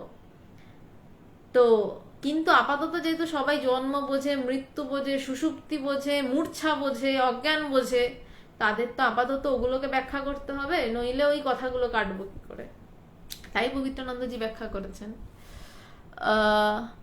যাদব সরকার প্রশ্ন আছে, কষ্ট করে লাইভে থাকবেন। হ্যাঁ, প্রশ্নটা করে নিন। দেবাশিস তেওয়ারি, মৃত্যু যদি নাই হয় তাহলে চেতনা আবার ফিরে আসে না কেন জাগতিক শরীরে? মৃত্যু যদি নাই হয় তাহলে চেতনা আবার ফিরে আসে না কেন জাগতিক শরীরে? আপনার প্রশ্নটাই আমি বুঝতে পারছি না। মৃত্যু যদি নাই হয়, মৃত্যু হলো না, হ্যাঁ, চেতনা ফিরে আসে না জাগতিক শরীরে, কারণ মৃত্যুর তো মিথ্যা। মৃত্যু মানে তো একটা মিথ্যা ভ্রম। আমি যেন মরছি, মরছেটা কে? আদেও কি মৃত্যু বলে কিছু আছে? সেটা নিয়েই তো আলোচনাটা হলো। মৃত্যু মানে হচ্ছে যে আমার গিটারের তারগুলো নষ্ট হয়ে গেছে, ফেলে দিলাম ডাস্টবিনে, গিটারটা কি মরলো? তো চেতনা আবার শরীরে কেন ফিরে আসতে যাবে? আমার চেতনাটাই মানে আমার এই গিটারের স্ট্রিং গুলো যেটা বাজছে, আমার শরীরের চেতনা, শরীর বাজে কেমন করে, মন বাজে কেমন করে, পঞ্চেন্দ্রিয় গ্রাহ্য। দীপান, তোমারও একটা প্রশ্নের উত্তর এটা। আমার পঞ্চেন্দ্রিয় গ্রাহ্য এই দেহ বাইরে থেকে জিনিসপত্র আহরণ করে আনে, আমরা কর্কশ শব্দ শুনলে ডিস্টার্ব হই, সুন্দর ধুন শুনলে, হিন্দি বলছি আমি, সুন্দর মিউজিক শুনলে আমাদের ভালো লাগে। আমাদের শরীরটাকে তো আমাদের পঞ্চেন্দ্রিয় বাজায়, আমাদের মনটাকে আমাদের পঞ্চেন্দ্রিয় বাজায়। সেই মনটাকে যখন আমরা ওই গিটারের ছেঁড়া তারের মতন ডাস্টবিনে ফেলে দিই, তাহলে আবার শরীরে চেতনা কেন ফিরে আসবে? নতুন শরীরে আবার ওই চেতনা লাগে, গিটারে যেমন নতুন তার লাগে। আশা করি দেবাশিস তেওয়ারি বোঝানো গেল। রুমি সরকার, মানুষ কি চাইলে নিজে থেকে ঘুমাতে পারে? না, পারে না। নিজে থেকে চাইলে ঘুমাতে পারে না, ঈশ্বরের কৃপা না হলে ঘুমানো হয় না, এটা হচ্ছে আসল সত্য। এবার এর পিছনে আরো হ্যাঁ না অনেক কিছু আছে, আমি বলবো না। আমি যেটা সত্য বলে বললাম, এক কথায় বললাম যে মানুষ নিজে চাইলে ঘুমাতে পারে না, ঘুমানোটাও তার কাছে। সেই জন্যই চণ্ডীতে বলছে, কদিন পরই মহালয়া আসছে, একটু মন দিয়ে শুনবেন, নিদ্রা রূপে না সংস্থিতা। আমি চমকে গেছিলাম যখন চণ্ডীর এই জায়গাটা শুনেছি। ইয়া দেবী সর্বভূতেষু নিদ্রা রূপে না সংস্থিতা, বলছে তুমি নিদ্রা রূপে রয়েছো। মানুষ চাইলেই ঘুমাতে পারে না। দীপান, প্লিজ একটু ওয়েট করো, অনেক প্রশ্ন আসছে, আমি সব তোমার প্রশ্নের উত্তর দিচ্ছি। আমি জানি তুমি ওয়েট করবে, তাই আমি মানে উপরের দিকে উঠছি না। আমি একটু প্লিজ ওয়েট করো, আমি এগুলো দিয়ে আমি তোমার প্রশ্নে ঢুকছি। শ্যাম সুন্দর মজুমদার, সেবা আর পরিষেবার মধ্যে তফাৎ কি? সেবা হচ্ছে যেখান থেকে আমার ফেরত পাওয়ার কোনো ইচ্ছা নেই, কামনা নেই। পরিষেবা হচ্ছে দাদা আপনি খুশি তো? আপনাকে যা যা বললাম একটু ফিডব্যাকটা দিয়ে দেবেন। সুইগি জোম্যাটো সবাই নেন, ওটা পরিষেবা। যেখানে খাবারটা দেওয়ার পরে অধিকাংশ ক্ষেত্রে বলা হয় দাদা একটু ফিডব্যাকটা দিয়ে দেবেন, দিদি একটু ফিডব্যাকটা দিয়ে দেবেন। কোনো ফোন করবেন কল সেন্টারে কোনো একটা কাজে, আমাদের না এরপরে একটা ফিডব্যাক টাইমস আসবে, একটু ফিডব্যাক দিয়ে দেবেন। দ্যাট ইজ দ্য পরিষেবা। আর সেবা হচ্ছে দিয়ে দিলাম, কিছুর আশা না রেখে দিয়ে দিলাম। শিখা রয়, খোলস পাল্টানোর মতন? হ্যাঁ শিখা গাদি, একদম এক্স্যাক্টলি খোলস পাল্টানো। রেখা বিশ্বাস, অসাধারণ আলোচনা, ধন্যবাদ। বিপ্লব মন্ডল, ওয়াই কি বুঝলাম না, আমিও প্রশ্ন করছি ওয়াই। সুদীপ চক্রবর্তী, গভীর ঘুম কি সমাধিরই ছিন্ন রূপ? না, ছিন্ন রূপ বলে কিছু নেই, সমাধিরই ভিন্ন রূপ। ছিন্ন নয়, আমার মনে হয় আপনার ছ আর ভতে একটু গোলমাল হয়েছে। ভিন্ন রূপ, ছিন্ন রূপ নয়, ভিন্ন রূপও নয়, আসলে একই রূপ। ধরতে পারলে সমাধি, না ধরতে পারলে ঘুম। ওই যে বললাম, শঙ্করাচার্য বলছে মাটির উপর দিয়ে ভূতত্ত্ববিদ হেঁটে যাচ্ছে, ধরতে পারলে ভিতর থেকে হিরে তুলে নেবে, না ধরতে পারলে হেঁটে চলে গিয়ে বাড়িতে গিয়ে মাটির হাঁড়িতে ভাত রান্না করতে বসবে। বিদ্যুৎ মাহাতো, আপনিও ভালো থাকুন। রাজীব ব্যানার্জি প্রণাম। দীপায়ন বেদান্ত, আচ্ছা এবার দীপান তোমার কোশ্চেনগুলোতে সব ঢুকছি প্রথম থেকে। তোমার কোশ্চেন শাশ্বতী দি, আশা করি তুমি অ্যান্সার পেয়েছো। যদি অসুবিধা হয় তুমি আবার বলো, হ্যাঁ, আমি উত্তর চেষ্টা করব উত্তর দেওয়ার। দীপায়ন তোমার কোশ্চেন। বিজয়বাবু প্রণাম প্রণাম।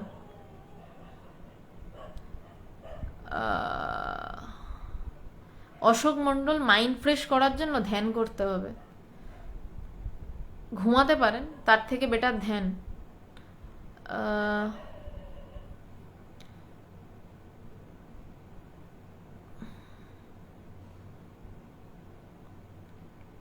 দীপায়ন বলছো যে হ্যাঁ জড়িত। দীপান কি জড়িত এটা একটু আমাকে বলবে?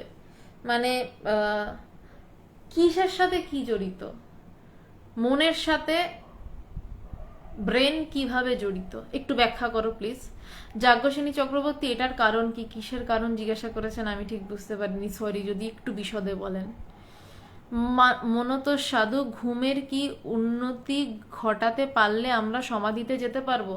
ঘুমের উন্নতি নয়, যদি আমাদের সবসময়ের বিষয় থাকে সমাধিতে যাওয়াটা নয়, যে সরি আমিটা কে, ঘুমের মধ্যেও কে আমাকে উঠে জানান দিচ্ছে যে আমি দারুণ ঘুমিয়েছি, এইটা যদি আমাদের সারাক্ষণ মনন চলতে থাকে, আমাদের ঘুমের কোনো উন্নতি বা অবনতি ঘটে না, আমাদের যদি সারাক্ষণের বিষয় হয় এটা, তাহলে ঘুমের মধ্যেও আমরা টের পাবো। একটা হয় জ্ঞানী সজ্ঞান নিদ্রা, ওটা ঠিক আমি বলে বোঝাতে পারবো না। তাহলে ঘুমের মধ্যেও আমরা ধরে ফেলতে পারবো সেই জায়গাটা, যে কে, সেই জায়গাটা কে কে রয়েছে, ওই মূর্তিটা আমরা দেখতে পারবো। এই মন্দিরে আর চোখ বুজে ঢুকতে হবে না, মূর্তি দেখা যাবে। আমি সজ্ঞান নিদ্রাটা বোঝাতে পারবো না, জ্ঞানীর সজ্ঞান নিদ্রা মানে এইটা ঠিক ওরকম, জ্ঞানীর সজ্ঞান নিদ্রা হয়েই সজ্ঞান নিদ্রাটাকে বুঝতে হবে। আমি কোনো ক্রমে, শুধু আমি কেন, কেউ পারবে না এটা বোঝাতে। সজ্ঞান নিদ্রা বড়জোর বললে, এই শব্দটা বলে দিলাম, সজ্ঞান নিদ্রা, জ্ঞানীর সজ্ঞান নিদ্রা।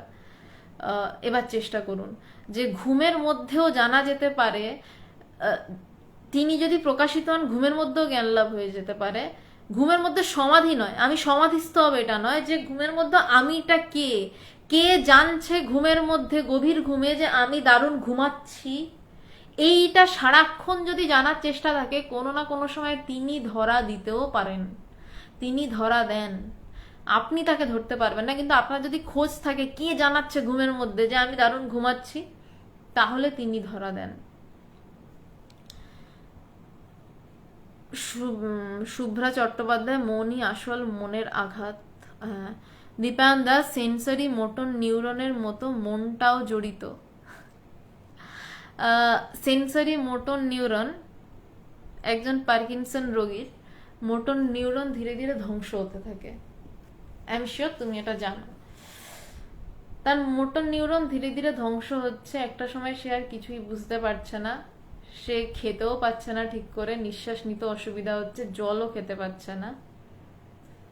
তারপরেও তাকে সিডেটিভ দিয়ে ঘুম পাড়িয়ে রাখা হচ্ছে, রেখে তাকে, আমি যেহেতু তুমি তাই আমি সাইন্টিফিক ভাষাতে বলছি, রেখে হয়তো তার একটা অপারেশন হলো,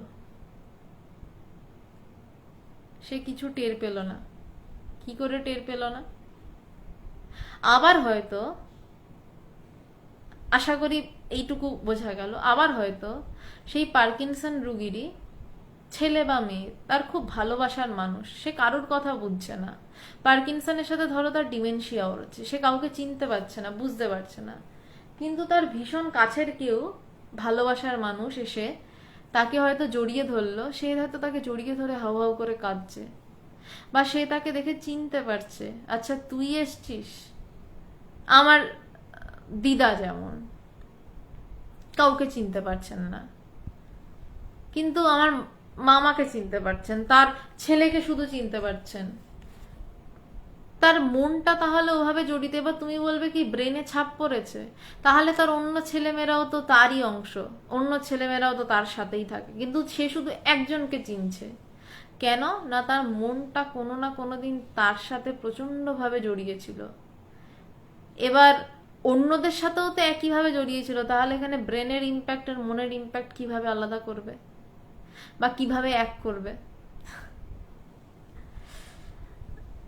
শাশ্বতী, যদি আমি জানি আজকে আমি প্রচন্ড ক্রিটিক্যাল টপিক নিয়ে ডিসকাশন করছি, যদি অসুবিধা হয় প্লিজ বলো, যতবার ইচ্ছা জিজ্ঞাসা করো। বিক্রম সেন, চিন্তা সত্যি আশ্চর্যজনক বিন্দু, হ্যাঁ। অমি সাহা প্রণাম, হারাধন দেবনাথ প্রণাম, অশোক মন্ডল, হালকা ঘুমে স্বপ্ন দেখি না, ডিপ ঘুমে আমরা স্বপ্ন দেখি। সম্পূর্ণ উল্টো, ডিপ ঘুমে আমরা স্বপ্ন দেখি না, আমরা হালকা হালকা যখন ঘুমাই তখনই আমরা স্বপ্ন দেখতে পারি। ডিপ ঘুমে তো আমরা জানি না আমরা কোথায় শুয়ে আছি, আমি কে আমি তাই জানি না, তো স্বপ্ন দূরস্থান। নাড়ু গোপাল নাথ, আচ্ছা এই রকম করে কি স্টিকার পাঠাচ্ছেন আমি বুঝতে পারছি না।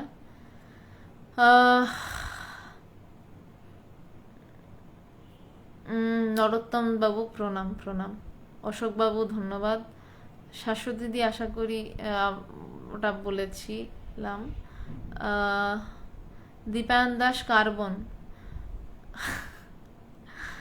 কার্বনেরও আরেকটু ভাঙো না, আরেকটু ডিপে যাও। রাম দরবার প্রণাম। অসুবিধা নেই, আসতে দেরি হলে, এটা প্রথম থেকে না শুনলে বুঝতে পারবেন না। আজকে চিঠিটা প্রচন্ড গুরুত্বপূর্ণ, মানে প্রচন্ড ডিপ এক্সপ্লেনেশন। আমি রিকোয়েস্ট করব মানে লাইকটা শেষ হয়ে গেলে আবার প্রথম থেকে শোনা যায়, তো পরে কখনো সময় পান যদি ইচ্ছা হয় তাহলে আরেকবার প্রথম থেকে শুনে কিছু একটা এখান থেকে পিক আপ করে সেটা নিয়ে একটু চিন্তা করুন, তাহলে বোঝা মানে কথাগুলো তো শুনলেন বাইরে থেকে, ভিতর থেকে বুঝতে সুবিধা হবে।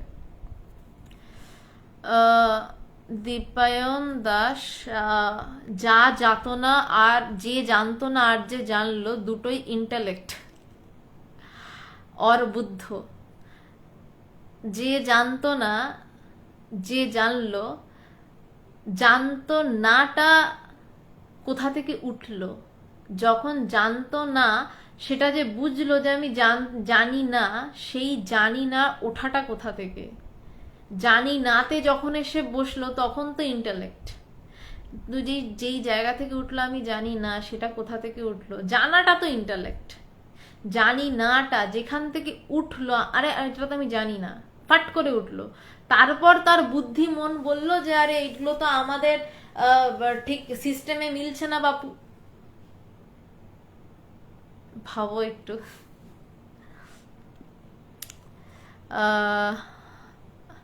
এইগুলোর উত্তর মোটামুটি দেয়া হয়ে গেছে।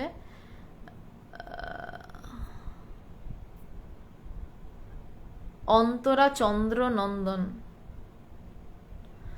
কিন্তু ধরবো কি করে? গুরু খুঁজুন, যদি পারেন ভগবানের কাছে যান। আমার দেখা পৃথিবীতে এখন একজনই রয়েছেন যিনি ব্রহ্মজ্ঞানের দোর খুলে দিতে পারেন।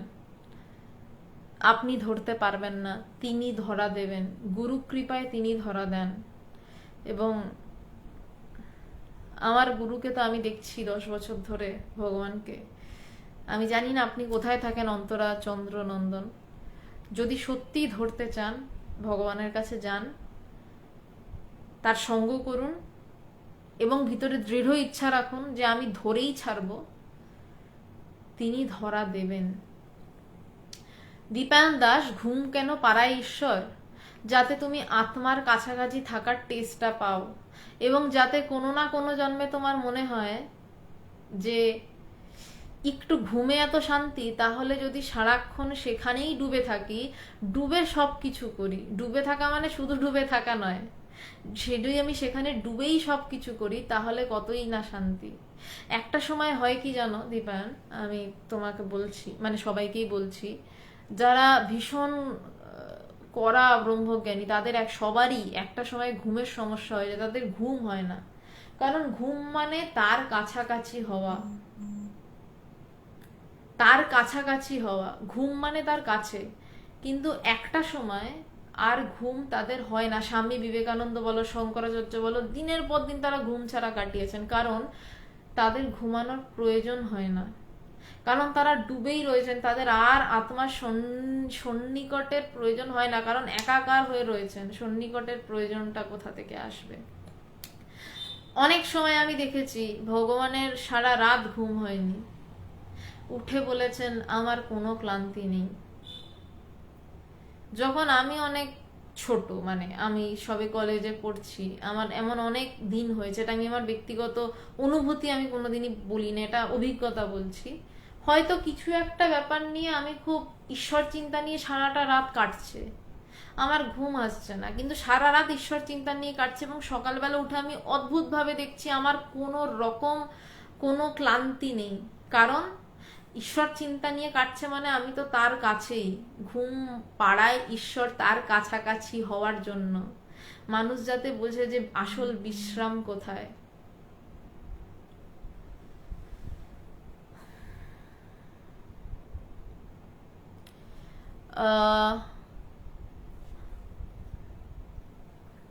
দীপায়ন দাস, কথা বলে ব্রেন চেঞ্জ করা যায়, কথা মেবি আমাদের মনকে টাচ করে, তাই মন পিন ফোটার মতন ব্যথা আর আনন্দ দিতে পারে মেবি। কথা বলে ব্রেন চেঞ্জ করা যায়, কথা বলে ব্রেনের পারে নিয়ে চলে যাওয়া যায়, কথা দিয়েই কথাকে পেরোনো যায়, কথা দিয়েই কথাকে পেরোনো সম্ভব। কারণ আমাদের কাছে কথা ছাড়া তো কিছু নেই, কথা ছাড়া অস্ত্র নেই তো।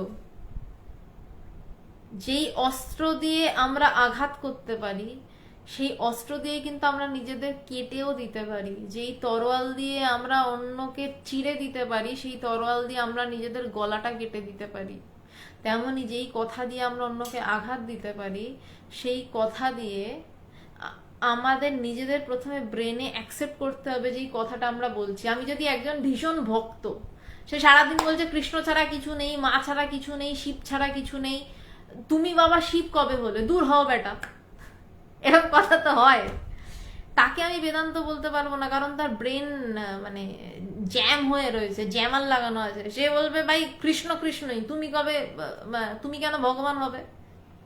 তাই প্রথমে কথাতে ব্রেনকে অ্যাকসেপ্ট করতে হবে যে হ্যাঁ এটা হতে পারে। ব্রেনের এইটুকুই কাজ, তারপর অনুভূতির খেলা শুরু, এবং সেই অনুভূতির সাথে ব্রেনের যোগাযোগ নেই আর।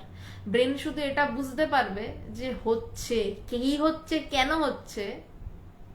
তোমারও অনেক কিছু হয় তুমি বুঝতে পারবে না, কি হচ্ছে কেন হচ্ছে, সেটা ব্রেনের পারের গল্প। কিন্তু প্রাথমিক ব্রেনের কাজ ওইটুকুই যে হচ্ছে, এইটুকু বোঝা। মৌসুমীদি, তৃষিতা তুমি বললে যে মৃত্যু বা জন্ম বলে কিছু নেই, তবে যারা মারা যান তারা কি আবার নতুন শরীর ধারণ করছে? আমাদের আশেপাশেই আছেন।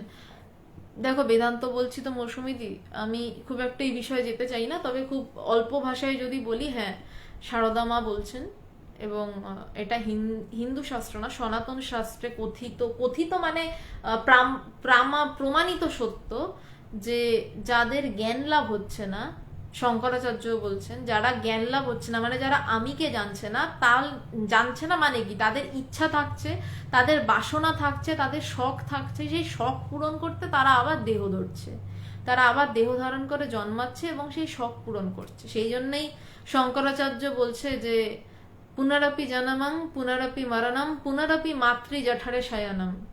মানে বলছি, যদি শারদমা বলছেন একটা সন্দেশ খাওয়ারও যদি ইচ্ছা থাকে আবার জন্মাবে, পুনরপি জনমং মানে আবার জন্মাচ্ছি, পুনরপি মরণম আবার মরছি, আবার পুনরপি মাতৃ জঠরে শয়নম আবার পুনরায় মাতৃ জঠরে শয়ন করছি।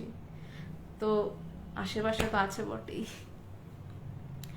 দেবাশিস থিওরি, মৃত ব্যক্তির মন আত্মায় লীন হয় না মনের বিলয়ে ঘটে? মনের বিলয়ে কখনোই ঘটে না।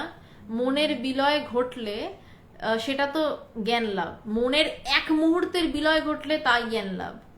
মৃত ব্যক্তির মন আত্মাতেও লীন হয় না, মৃত ব্যক্তির মন জাস্ট বেরিয়ে যায়, আত্মায় কিছু লীনও হয় না, আত্মা থেকে কিছু বর্জন হয় না, আত্মায় লীন হলে আত্মায় বর্জন হতে হয়।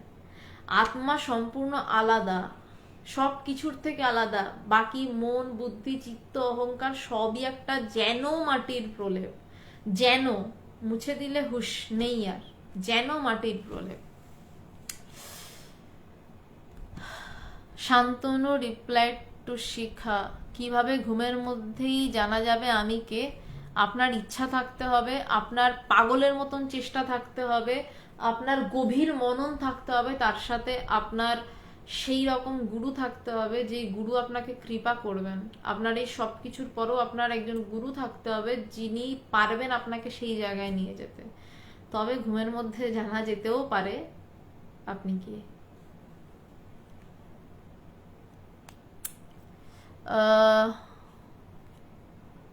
সন্তোষ কুমার, শেষ পর্যন্ত পারবো তো সেটা আপনি জানেন। Dipayan Das, highly impressive, delighted and very helpful your explanation sir, thank you so much. Mousumi Mukherjee, Trishita, আমার বাবারও ডিমেনশিয়া ছিল, পার্কিনসনও ছিল, তাকে নিয়ে আমার মাকে অনেক কিছু কথা আছে, তোমাকে বলবো, তুমি একদিন সময় করে ফোন করো প্লিজ। মৌসুমী দি, আমি সোমবার অবধি প্রচন্ড চাপের মধ্যে রয়েছি, সোমবারের পর আমি একদিন ফোন করে নিচ্ছি। আমি জানি না, জানিনাটা উঠলো কোথা থেকে, খোঁজো নিজের মধ্যে রিপ্যান, জানিনাটা উঠলো কোথা থেকে, যেটা তো তোমার মনও জানে না, বুদ্ধিও জানে না, মন বুদ্ধির সাথে মিললো না, তাই বলছি কি জানি না, নাকি কোন শুদ্ধ বুদ্ধি থেকে উঠলো আমি জানি না।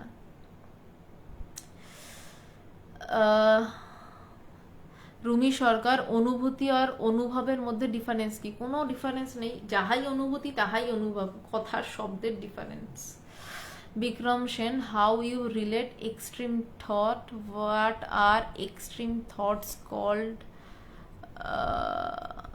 বিক্রম বাবু কি লিখেছেন আমি, আচ্ছা এক minute. How you relate extreme thought, what are extreme thoughts called? Extreme thought সেটাই, চিন্তা উড়ে যাওয়াটাই,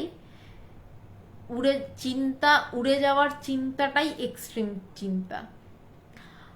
প্রথম প্রশ্নটার উত্তর, বিক্রম বাবু, intrusive thoughts are unwanted thoughts, images, impulses or urges that can occur spontaneously or that can be cued by external internal stimuli, typically though these thoughts are distressing তো বটেই, আমাদের সমস্ত চিন্তাই আমাদের সেই ব্রহ্ম চিন্তা থেকে আড়াল করে, সেটাই তো বলছে যে আমাদের সমস্ত চিন্তাই আমরা যে শিব সেটা বুঝতে আড়াল করে। সেইটা নিয়ে আমি অনেকদিন আলোচনা করেছি। আপনার প্রথম প্রশ্নটা ভীষণ সুন্দর, আমি ওটাই বললাম যে সেটাই এক্সট্রিম চিন্তা, যেই চিন্তাটা এটাই চিন্তা করায় আমার এই চিন্তা উড়বে কবে, আমার এই মন মরবে কবে, আমি কে জানবো কবে, এটাই এক্সট্রিম থটস।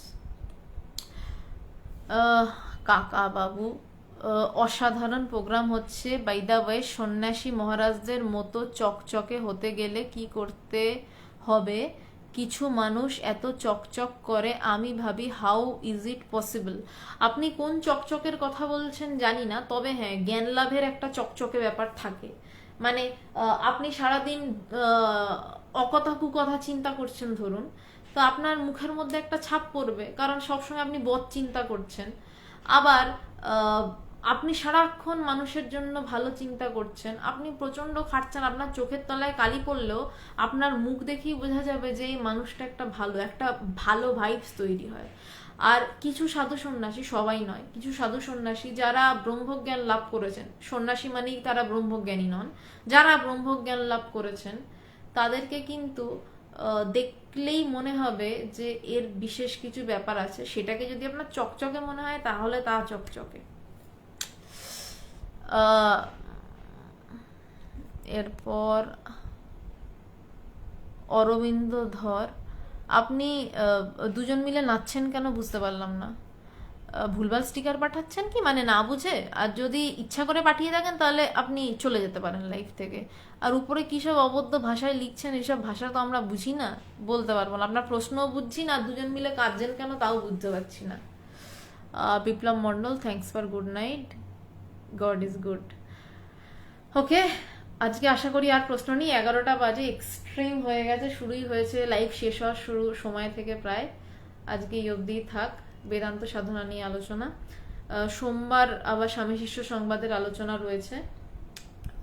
আপনাদের একটা জিনিস জানিয়ে রাখি, অনেকেই প্রায় জিজ্ঞাসা করেন যে বই, কোন বই বা বইটা জানতে চান। আমরা ইন্ডিয়ান মঙ্কসে ঠিক করেছি ইন্টারন্যাশনাল বেদান্ত সোসাইটির যে পাবলিকেশনস রয়েছে এবং পাবলিকেশনস, তার দাম এবং কি বিষয় নিয়ে পাবলিকেশনস সেটা দিয়ে দেবো। তাহলে আপনাদের আর অসুবিধা হবে না বা বারবার জিজ্ঞাসা করতে হবে না, নইলে বারবার করে লিস্টটা হয়তো পাঠাতে হয়, আপনারাও জিজ্ঞাসা করেন। তো এটা আমরা যত তাড়াতাড়ি সম্ভব দিয়ে দেওয়ার চেষ্টা করব। আজকে এই অবধিই থাক, প্রণাম।